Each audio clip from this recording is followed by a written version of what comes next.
Vous êtes déjà demandé comment les robots fonctionnent, comment les voitures autonomes arrivent à éviter les obstacles? Bienvenue dans les sciences de l'ingénieur, une matière où on transforme des idées abstraites en solutions concrètes.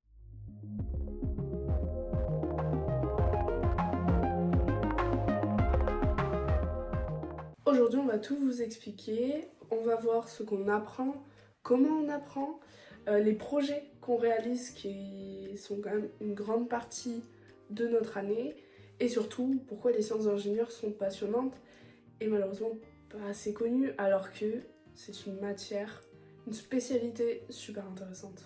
Allez, c'est parti. C'est quoi les sciences d'ingénieur exactement? Alors, on touche à plusieurs domaines, donc quand je vous dis plusieurs domaines, c'est vraiment beaucoup. On fait un peu tout. Par exemple, on retrouve la technologie qu'on a travaillée au collège et en seconde avec des algorithmes notamment. La fameuse chaîne d'information, acquérir, traiter, communiquer, transmettre. On fait aussi de l'informatique, donc ça s'appelait plus ou moins. Donc on fait de l'informatique. Alors, on fait beaucoup de calculs, parce que on est en centre d'ingénieur, après c'est pas super étonnant. Donc notamment là on est sur du moteur asynchrone triphasé. Le mot fait peur, mais pas tant que ça en vrai. Et donc ici on a de la programmation aussi. On en fait peu comparé au reste, mais on en fait quand même. Alors les sciences d'ingénieur, ce qu'on va retrouver donc c'est plusieurs matières, plusieurs. En fait c'est comme si on avait plusieurs disciplines. C'est vrai que c'est je trouve une spécialité qui est super intéressante parce qu'on voit beaucoup de choses. Donc faut être quand même assez polyvalent parce que, comme je vous l'ai dit, on travaille sur des TD, donc les chapitres, comme on fait tout ça. Les projets, faut être assez autonome. Bon après, vos professeurs sont là pour vous aider. Ce qui est bien sur le fait qu'on travaille des TD, c'est que du coup au bac, on n'est pas surpris. Par exemple, dans les autres matières, moi je sais que je fais spécialité physique-chimie avec. En physique-chimie, on fait des exos, on arrive au bac, on a un sujet de bac. Bon, là au moins on n'est pas surpris de la forme parce qu'à chaque fois c'est des sujets de bac des années passées.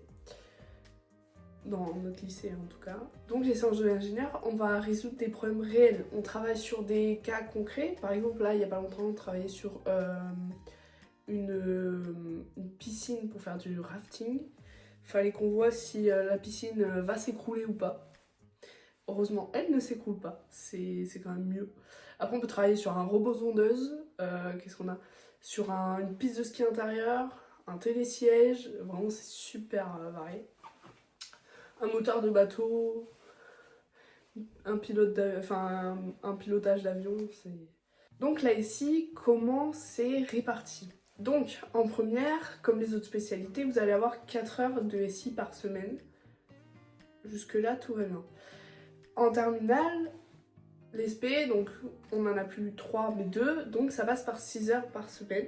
Donc vous avez 6 heures de sciences d'ingénieur pure par semaine. Par contre, petite subtilité, que dans notre cas personne n'était au courant, vous aurez 2 heures de physique en plus par semaine. Donc en gros vous aurez 8 heures de spécialité sciences d'ingénieur, 6 heures de sciences d'ingénieur pure et dure et 2 heures de physique. La physique, c'est le même programme qu'en physique spécialité. Vous prenez le programme de physique-chimie spécialité, vous enlevez la chimie. Donc il n'y a que la physique.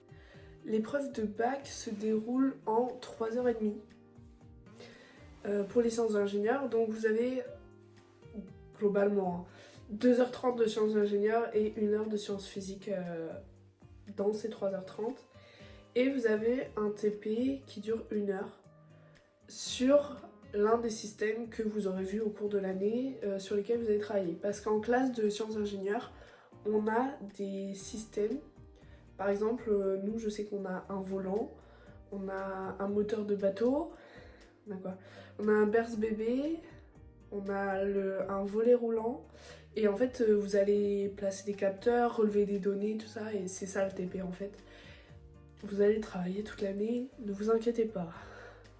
Et aussi, chose à savoir, pour le grand oral, donc on va devoir choisir une problématique vis-à-vis de nos spécialités. Et pour la spécialité SI, La chose un peu particulière, c'est que notre problématique doit être basée sur le grand axe de notre projet.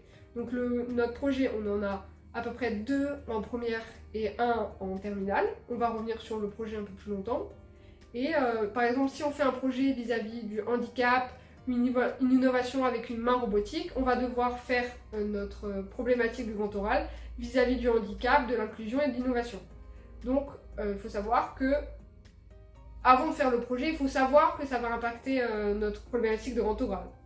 On explore 4 grands domaines. La mécanique, on va essayer de comprendre comment des mouvements et des forces agissent sur des objets. Par exemple, ici, on va essayer de comprendre la trajectoire du robot. On peut essayer de prévoir la trajectoire aussi d'une voiture. Si elle va à telle vitesse, avec un tel angle de rotation, on pourra savoir si elle respecte une trajectoire donnée, par exemple. On explore aussi l'électronique et l'automatisation. Donc on apprend à utiliser des capteurs, des microcontrôleurs, à programmer des systèmes intelligents. Par exemple, on programme des cartes microbit, Arduino. Ça vous paraît super abstrait, mais vous inquiétez pas, vous allez quasiment tout apprendre, vu que c'est une spécialité que vous n'aurez jamais fait avant. Mais franchement, vous inquiétez pas, si vous aimez la technologie en fait déjà, ne vous posez pas les questions, allez-y, vous allez aimer. Par exemple, j'aimais vachement la technologie au collège. J'ai été servie en sciences ingénieurs. J'adore. Je suis pas objective, j'adore les sciences ingénieurs. Même si je déteste à peu près les évaluations qu'on a, mais j'adore le reste. Parce que des fois les évals, je vais pas vous mentir, elles sont dures, forcément. Mais c'est tout à fait faisable. Par exemple, ici on voit un robot qui suit une ligne grâce à un capteur. Là on programme des cartes Arduino. La modélisation numérique, elle nous permet, grâce à des logiciels comme SolidWorks ou MATLAB, de simuler nos idées. Regardez cette pièce faite en 3D qui a été modélisée avant d'être imprimée grâce à une découpe laser. Ensuite, on voit aussi les énergies, la durabilité. Donc pour comprendre comment rendre des systèmes plus écologiques, plus économiques et aussi plus optimisés en utilisant par exemple moins de matériaux et surtout moins de matériaux rares. Ce qui est vraiment sympa avec l'aspect sciences de l'ingénieur, c'est qu'on apprend de façon très concrète avec des activités pratiques, souvent en petits îlots, de façon autonome, et ça nous laisse une liberté qu'on n'aura pas forcément dans d'autres spécialités. Ah oui, info super importante. Vous n'avez pas besoin d'être un génie en maths pour y arriver. On pourrait se dire ouais mais faut être super bon en maths. Non. Enfin, bien sûr il faut avoir des bases et il faut pas être fâché avec les maths. Parce que vous allez en faire beaucoup, mais personnellement, mais c'est mon avis, que je trouve plus simple parce que là ces maths là sont appliqués à quelque chose. Et je trouve ça beaucoup moins abstrait que ce qu'on fait en spécialité mathématique. Je peux vous parler un peu de la spécialité mathématique parce que j'ai fait en première et je vous avoue je préférais. J'ai compris beaucoup plus de choses en faisant des maths en sciences d'ingénieur qu'en spé. Mais ça c'est mon point de vue. Il y en a qui arrivent très bien, mais voilà. Juste pour les maths, faut pas être fâché avec, mais vous avez pas besoin d'être un génie. 2 qualités essentielles pour faire cette spécialité, c'est d'être curieux et motivé parce que vous allez voir plein de choses, vous allez découvrir plein de choses. Donc ce qui rend les sciences d'ingénieur assez uniques et qui fait que ça change des autres spécialités, c'est qu'on fait des projets. Chaque année, on travaille sur un nouveau projet avec un nouveau défi, une nouvelle problématique. Par exemple, nous l'année dernière, on a fait un chronomètre d'escalade. Donc ici, on a conçu un chronomètre d'escalade avec un capteur à ultrasons et un bouton d'arrêt. On a même simulé une montée chronométrée avec ma chaussure. Il y a pas de contexte, j'étais pieds nus dans la salle. Mon pote avait ma chaussure dans sa main. Voilà. Ce qui est super chouette dans les projets, c'est qu'on fait tout nous-mêmes. On est par groupe. Oui, c'est une information super importante que j'ai oublié de dire. Vous travaillez quasiment toujours en groupe. Je sais que nous, pour les activités, on est toujours par 2. Pour les projets, on est par 3 ou 4. L'année dernière, on était 3, cette année, on est 4. On fabrique tout. De la conception à la fabrication. Et on finit par le test. Je vous avoue, le test est assez drôle. C'est le meilleur truc à faire, en fait.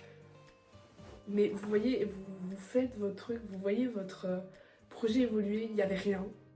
Il y a un truc. Ce truc marche. Vous êtes tellement content. En fait, Waouh. On va répondre à quelques petites questions. La première, c'est pourquoi avoir choisi la spécialité sciences de l'ingénieur? Alors j'ai choisi cette spécialité parce qu'en second j'avais fait l'option SCIT, une option qui m'a beaucoup plu. On a fait des projets, ça m'a fait un peu découvrir la spécialité. Et comme ça m'avait plu, j'ai pris la spécialité. Et puis je regrette pas mon choix. Donc si vous voulez essayer la spécialité sciences de l'ingénieur, elle est présente au lycée Le TES. Il y a un ancien élève qui est venu nous parler, nous expliquer son parcours. Cet élève était dans les sciences de l'ingénieur il y a plusieurs années. Maintenant, il a intégré l'école des mines, qui est une des écoles les plus réputées en ingénierie en France. Et il est venu nous parler de son parcours. Je me suis dit, vas-y, interroge-le. Du coup, je l'ai interrogé. Je vous laisse avec l'interview. Donc bonjour Gavin, tu es un ancien élève du lycée Lotte-Bastide, anciennement Georges Lègue. Tu as décidé en première de prendre la spécialité sciences de l'ingénieur et de la poursuivre en terminale. Tu peux m'en parler? Oui, exactement. Je suis arrivé en première au lycée donc Georges Lègue. J'ai pris en spécialité maths, physique et sciences de l'ingénieur. Et en terminale, j'ai fait le choix de garder maths et sciences de l'ingénieur, donc avec ce complément de 2 heures de physique. Pourquoi j'ai gardé sciences de l'ingénieur? Parce que j'avais envie d'avoir cette dimension métier de l'ingénieur, parce que je savais déjà depuis à peu près la fin du collège que je voulais bosser dans l'ingénierie, que je voulais travailler dans ce milieu-là. J'étais intéressé par l'aérospatiale et il me semblait que vraiment voir comment travailler un ingénieur, et ça commençait par choisir cette spécialité, c'était vraiment intéressant dans cette démarche-là. Donc pour toi, c'est quoi ce petit plus qui a fait après dans tes études que tu t'es senti peut-être plus à l'aise, tout ça? Alors pour moi, vraiment la notion de projet qui parcourt un peu les sciences de l'ingénieur, c'est vraiment important. Je me souviens qu'en terminale, on avait fait un projet dans lequel j'avais fait beaucoup d'Arduino, et ça c'est quelque chose qui m'a servi dans la suite. Quand j'étais en prépa, par exemple, on avait ce qui s'appelle des TIPE, donc c'est un projet où on est en groupe, 3 ou 4, et dans lequel on doit essayer de répondre à une problématique. Et je me souviens que finalement, le fait d'avoir déjà fait ça en terminale, déjà, ça a fait qu'on est allé beaucoup plus vite dans notre projet. Et puis, en plus, j'avais une espèce de vision d'ensemble de tout ce qu'on pouvait faire et de comment on pouvait réagir à certaines problématiques. Et je pense que vraiment, cette démarche-là, elle est typique du métier d'ingénieur. On a un problème, il faut essayer de trouver des solutions, des fois essayer de se casser la tête pour savoir comment trouver la solution optimale. Des fois ça marche, des fois ça marche pas. Et je pense que dès la terminale, voire même la première, il me semble, c'est pertinent d'être confronté à ces problématiques-là. Donc tu as eu ton bac mention très bien. Pourquoi? Qu'est-ce que tu as fait après? J'avais en tête de faire une école d'ingénieur qui était spécialisée dans l'aérospatiale, et donc notamment l'ISAE Supaéro. Et je trouve que la voie la plus commune pour accéder à cette école, c'est les prépas, la classe prépa. Donc je suis rentré en prépa à Fermat, en MPSI, c'est à Toulouse. Je suis allé à Fermat parce que c'était, on va dire, la meilleure prépa proche de là où j'habitais. Je voulais pas aller trop loin. Et c'est la meilleure où j'ai été prise aussi. Donc j'ai fait une MPSI à Fermat, j'ai pris l'option SI, donc toujours un peu dans cette continuité de mon projet. Et en deuxième année, je suis allé en Psy Étoile. Donc c'est une classe, on va dire, axée, alors il y a toujours beaucoup de maths, comme en première année, mais c'est plus axé physique, sciences expérimentales et sciences de l'ingénieur. Donc tout ce qui va être je sais pas, la mobilité, la mécanique, tout ça, ça occupe une place assez importante. Et donc, au terme de cette classe, j'ai pu passer mes concours et ensuite rentrer en école d'ingénieur. Maintenant, qu'est-ce que tu fais? Qu'est-ce que tu prévois de faire plus tard? Donc, je suis rentré à l'école des mines de Paris. C'est une école d'ingénieurs généralistes qui est en plein Paris, dans le 5e. Là, en ce moment, je suis en première année dans cette école, donc j'étudie des choses assez générales. Encore beaucoup de maths, de la physique, de la mécanique des milieux continus. On fait un peu aussi d'économie parce que c'est des problématiques, c'est des domaines dans lesquels les ingénieurs peuvent être amenés à travailler. Moi, j'ai toujours en tête quand même cette graine de l'aérospatiale. Si je ne suis pas à l'ISAE Sup Aéro comme je voulais avant, je trouve que j'ai eu mieux comme école, mais j'ai quand même en tête de travailler là-dedans. Donc pourquoi pas travailler en deuxième année autour de la dynamique des fluides, pourquoi pas réaliser aussi un échange au Japon pendant 6 mois pendant lequel je vais pouvoir travailler sur la mécanique aérospatiale. Tout ça, c'est des questions que je me pose encore, mais en tout cas, je sais que j'aimerais travailler dans ce milieu-là. Si là tu croisais quelqu'un qui te demande pourquoi je devrais devenir ingénieur ou pas. C'est une bonne question. Je pense qu'aujourd'hui, le métier d'ingénieur, il est fondamental dans notre société. C'est le métier qui va permettre d'apporter des réponses à la question du comment. Quand on se pose la question de il faut réduire les émissions de gaz à effet de serre, il faut essayer de faire des avions qui émettent moins de gaz à effet de serre, il faut essayer, je ne sais pas, d'avoir un programme spatial qui fait telle chose. L'ingénieur va essayer d'apporter la réponse à comment on va faire ça. Alors, on va faire telle chose, on va faire des avions à hydrogène, on va, je ne sais pas, voilà, mettre des politiques en place. Aujourd'hui, on est dans un monde dans lequel on a beaucoup d'enjeux qui sont très importants et qui sont en train de devenir de plus en plus importants.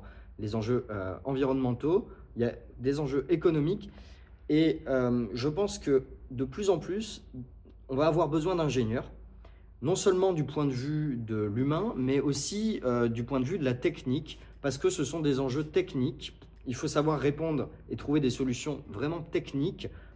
Des batteries de plus en plus performantes, des avions qui consomment de moins en moins. Et pour moi, finalement, le fait de vouloir être ingénieur, c'est avoir cette curiosité et cette volonté de transformer le monde. Et c'est vachement important. Donc je pense que je répondrai ça. Merci beaucoup. Merci à vous. Voilà, maintenant que vous savez pas mal de choses sur les sciences d'ingénieur, c'est une matière où on apprend, on crée et on imagine. Maintenant, vous avez une idée de ce que sont les sciences d'ingénieur. C'est bien plus qu'une matière, c'est une porte d'entrée vers un monde d'innovation, de nouvelles technologies et surtout de possibilités super larges. Si vous êtes curieux, créatif et que vous aimez relever des défis technologiques, les sciences de l'ingénieur sont faites pour vous. Petit bonus si vous êtes une femme, parce qu'on n'a pas beaucoup de femmes en sciences de l'ingénieur. Donc merci d'avoir regardé cette vidéo. Si vous avez des questions, n'hésitez pas à les poser en commentaire. J'essaierai de vous y répondre au mieux. Et n'oubliez pas de liker, de partager. Et si vous voulez suivre plus de formats, je fais plusieurs formats complètement différents. Donc n'hésitez pas à aller voir sur ma chaîne et à vous abonner. Ciao!